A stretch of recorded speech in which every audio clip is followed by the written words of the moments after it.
আসসালামু আলাইকুম রহমতুল্লাহি ওবরকাতুহু।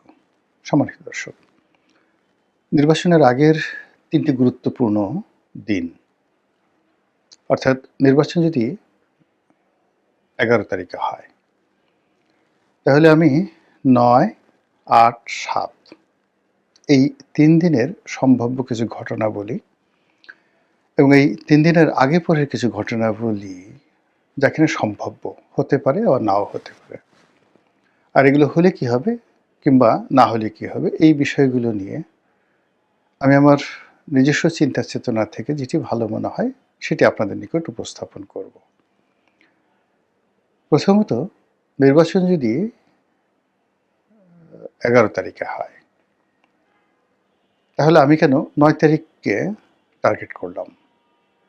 আবার আমি এই ভিডিওটি করছি ৫ তারিখে। ৫ তারিখের বাদ দিয়ে ৬ তারিখকে বাদ দিয়ে আমি ৭ তারিখের কেন ঘটনাপুঞ্জি আপনাদের সামনে তুলে ধরার চেষ্টা করছি। এর কারণ হলো যে আমি ভিডিও করছি ৫ তারিখে, ৬ তারিখে শুক্রবার, সরকারি বন্ধের দিন।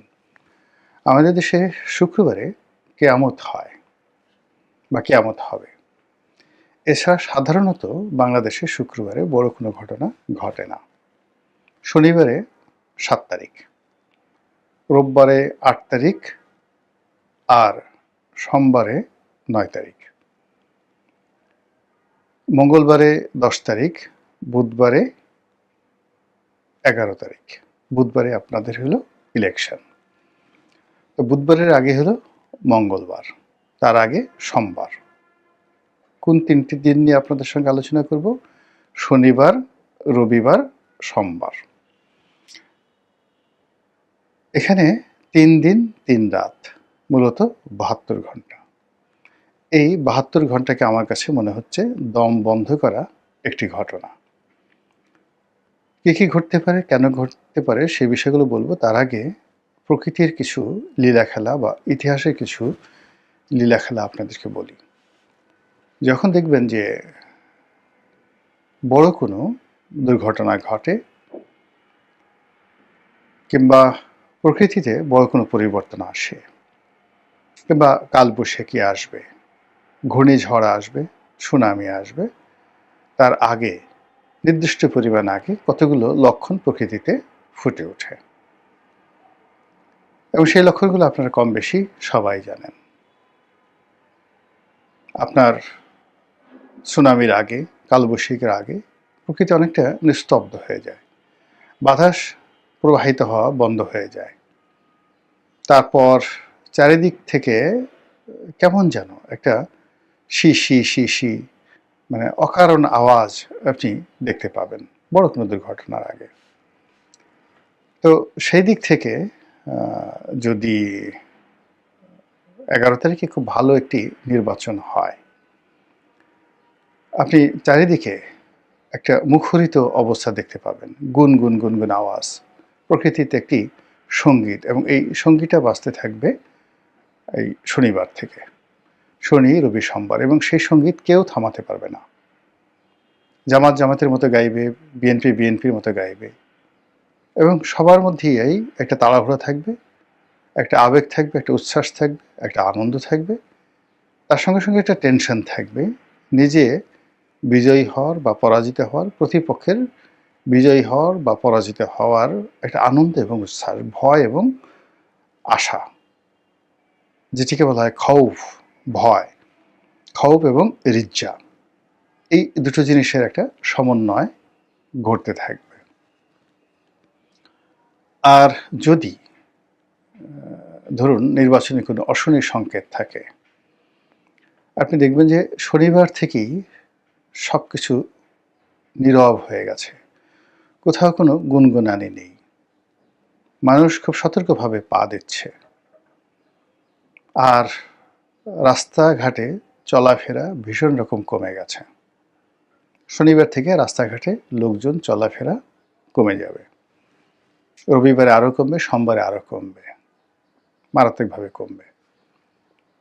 এরপরে আপনি দেখতে পাবেন যে আইনশৃঙ্খলা রক্ষাকারী বাহিনী তাদের টহল মারাত্মকভাবে বাড়বে। মারাত্মকভাবে বাড়বে যদি নেতিবাচক হয়।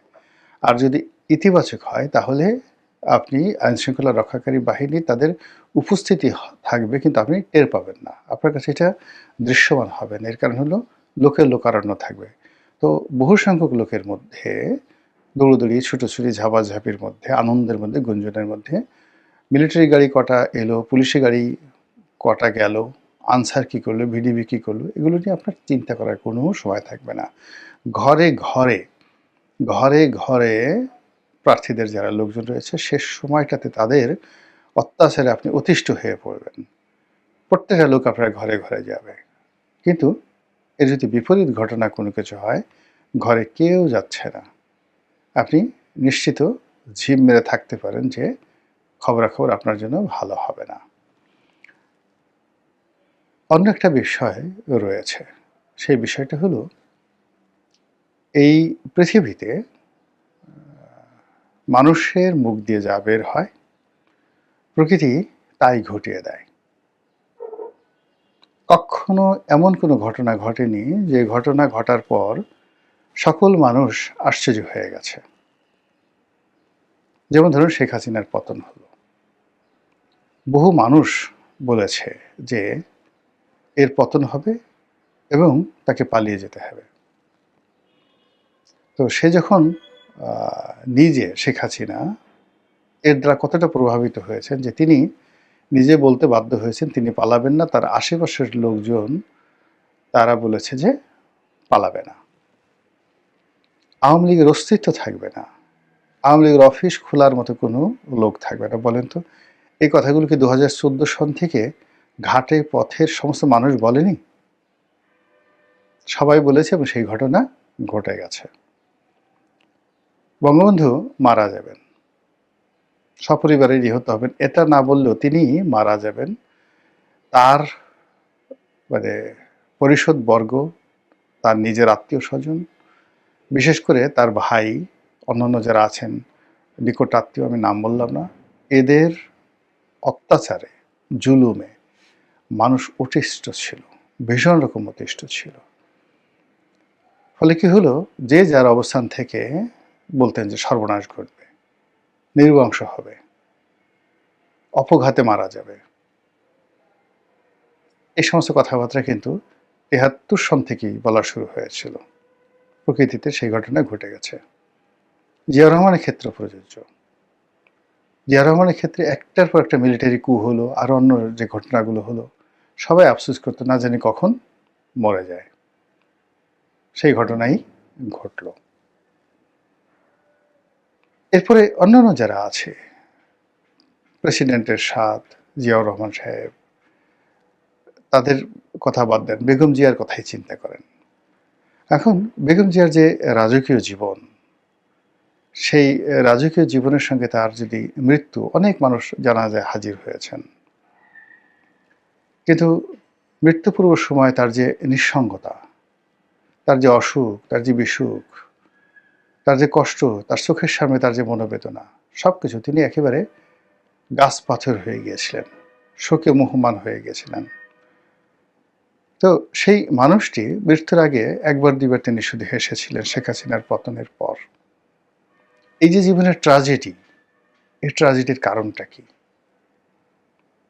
এই ট্র্যাজেডির কারণ আপনারা যদি খুঁজতে যান তাহলে অনেক কিছুই দেখতে পাবেন, বুঝতে পাবেন, যার ফলে আপনি একটা অনুসিদ্ধান্তে পৌঁছতে পারবেন যে এই পৃথিবীতে কোনো কিছুই আনটার্ন যায় না। আপনি যতটুক ভালো কাজ করবেন সে ভালো কাজের মূল্যায়নে পৃথিবী আপনাকে দেবে। শেখ হাসিনা যত ভালো কাজগুলো করেছেন আমরা বলছি, কিন্তু তার সঙ্গে সঙ্গে তার মন্দ কাজ যেগুলো হয়েছে, একটা মন্দ কাজের জন্য তিনি এই পৃথিবী থেকে শাস্তি না পেয়ে যাবেন না। এটাই পৃথিবীর নিয়ম। এখন তারেক রহমান সাহেব আছেন, শফিকুর রহমান সাহেব আছেন, ডক্টর মোহাম্মদ ইউনূস আছেন, এদের ক্ষেত্রে একই নিয়ম প্রযোজ্য। সেনাপ্রধান আছেন। গত ১৭ মাসে যা কিছু হয়েছে, এই যা কিছু হয়েছে এর মধ্যে কোন কথাগুলো সামনে চলে আসছে এবং যাকে বলা হয় বারবার মানুষ আলোচনা করছে। প্রথমত হলো মাস্টার মাইন্ড, এরপর হলো ম্যাটিকুলাস ডিজাইন, এরপরে হলো পুলিশ হত্যাকাণ্ড, থানা পোড়ানো। পক্ষে কিচ্ছু বলছে না, কিন্তু মানুষ এগুলো নিয়ে কথাবার্তা বলছে। তো মেটিকুলাস ডিজাইন, থানা পোড়ানো। এরপর হলো যাবে না, উনি যাবে না, এত সহজে ছাড়বে না। মানে এগুলো একজন দুজন নয়। যদি কেউ বলে থাকে যে উনি চলে যাবেন যথাসময়ে, উনি ভদ্রলোক মানুষ, এদের সংখ্যা যদি একজন হয়, উনি চলে যাবেন না, এদের সংখ্যা 1000 জন। তো এই যে উনি থাকবেন না, উনি চলে যাবেন, এরপর আসলো কি গুপ্ত শক্তি, জামাত ইসলামিক দলগুলো ক্ষমতায় আসবে। তারপর মেটিকুলাস ডিজাইনে ইলেকশন ইঞ্জিনিয়ারিং হবে, গুপ্ত শক্তি জাল ভোট দেবে। ফলাফল যে কি হবে, ভোট কেন্দ্রে যে কত লোক যাবে, এই বিষয়গুলো নিয়ে প্রতি মুহূর্তে লোকজন বিতর্ক করছে। এই বিতর্কের কারণে আপনারা ধরে নিতে পারেন যে গত 17 মাসে যে বিতর্কগুলো, যে কথাগুলো বহুবার উচ্চারিত হয়েছে, এই কথার বাইরে 11 তারিখে কিছুই হবে না, কখনো কিছু হবে না। মিরাকেল বলে কোনো কিছু হবে না। যা কিছু ঘটে তার আগে তার সব কিছু বর্তে থাকে, প্রকাশিত হতে থাকে, সেগুলো আওয়াজ তৈরি করতে থাকে, এবং সেই আওয়াজের একটা প্রতিফলন ঘটতে থাকে। যেমন ধরুন, সারপ্রাইজিংলি যে ঘটনাগুলো ঘটেছে, সেটা হলো 2014 সালের নির্বাচনের ফলাফল সারপ্রাইজিং। নির্বাচনের পর আমরা আশা করিনি যে 5 বছর থাকবে, সারপ্রাইজিং। 18 নির্বাচন সারপ্রাইজিং, 2024 নির্বাচন সারপ্রাইজিং। তো সেক্ষেত্রে যে নির্বাচনটি, সেই নির্বাচনটি আমাদের যে কথাবার্তা, সমাজের যা কিছু চলছে সেই নিয়ম অনুযায়ী নির্বাচনটি যদি হয়, সেটি হবে না, এটি হবে একটি সারপ্রাইজিং নির্বাচন, এক। আর আমরা যদি সারপ্রাইজিং মানে ম্যাজিক্যাল, থান্ডারিং, তারপরে যাকে বলা হয় অ্যাস্ট্রোনাস্টিং, এরপরে আরও অনেক কিছু ইংরেজি শব্দ আপনি যদি যুক্ত করেন, বাংলাতে আপনি যদি সেগুলো বলেন, তাহলে যে যা দেখলে আপনি কিংকর্তব্য বিমূঢ় হয়ে যাবেন, থান্ডার্ড হয়ে যাবেন, বজ্রাহত হয়ে যাবেন, তারপরে আপনি যাকে বলে এখন বেকুব হয়ে যাবেন, তারপরে আপনি যাকে বলা হয় এটা কি করে হলো আফসোস করবেন। এই ধরনের নানা বাংলা শব্দ হতে পারে নির্বাচনের যে ফলাফল ইত্যাদি সব কিছু নিয়ে। কিন্তু নির্বাচনের আগে এবং পরে যে ঘটনাগুলো ঘটবে, চূড়ান্তভাবে যে ঘটনাগুলো ঘটবে, যেটি একটি অধ্যায়ের সমাপ্তি ঘটবে এবং একটা নতুন এরা তৈরি করবে। সমাপ্তি ঘটবে হলো যে ধরুন ডক্টর মোহাম্মদ ইউনূসের রাজত্বের সমাপ্তি ঘটবে, আর যারা ক্ষমতায় আসবে তাদের একটা নতুন এরা তৈরি হবে। এটা অবশ্যই হবে এই যে গত 17 মাসে যে ন্যারেটিভগুলো তৈরি হয়েছে, সেই ন্যারেটিভের ভিত্তিতে। আর এই যে ন্যারেটিভগুলো, যেগুলোর ভিত্তিতে একটা নতুন এরা তৈরি হবে এবং একটা গ্রুপ ক্ষমতা থেকে চলে যাবে আর একটা গ্রুপ আসবে।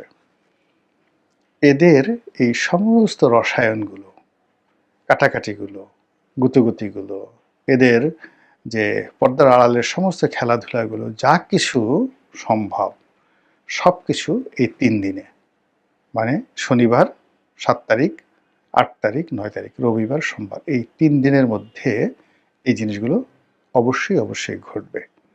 যেটা বললাম, যদি ইতিবাচক কোনো কিছু ঘটে তাহলে এক ধরনের ফলাফল, আর নেতিবাচক যখন ঘটবে তখন ওই সিমটমগুলো আপনি দেখতে পারবেন, যে আগের সময় বলছি বেশ কিছুক্ষণ আগে।